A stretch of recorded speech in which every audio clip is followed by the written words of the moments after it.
not a history lesson that I hope will bore you.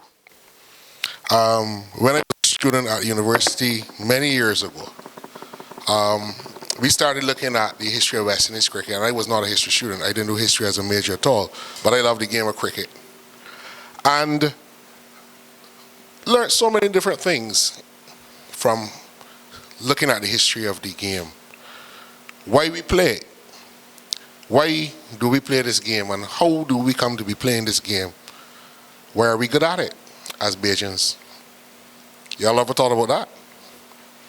You drove in here this morning, you may have seen Sir Gary Sober's statue, Sir West Hall, Sir Charles Griffith.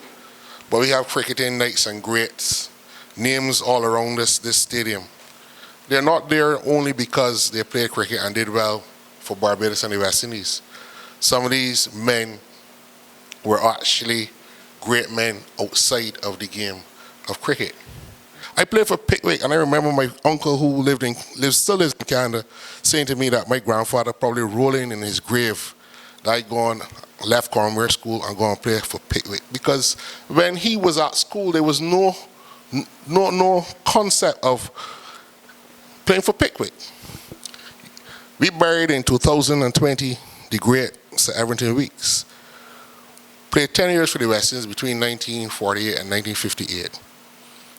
Became the world's greatest cricketer for 2 years straight in the 1940s, and was perhaps the second black man ever in the history of the world to be called the greatest at anything at that time. But he never walked out to bat at Kensington Oval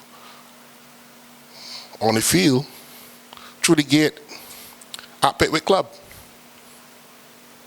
He had to walk out the back on the road. There was a road right behind here, right? Because this is I think one of the only buildings since the redevelopment in 2007.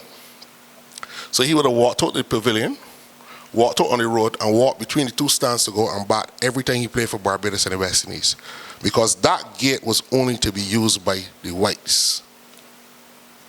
Although he was a great West Indian cricketer, Wisden Cricketer of the Year twice. That was 1940s, 1950s Barbados. I'm not telling you this to make you despondent or to feel that cricket is an unfair sport. But what the story about cricket and the Barbados and West Indies means is that we have taken the very English game of cricket, turned it on its head, and created some of the best cricketers in the world in a sport where we were excluded.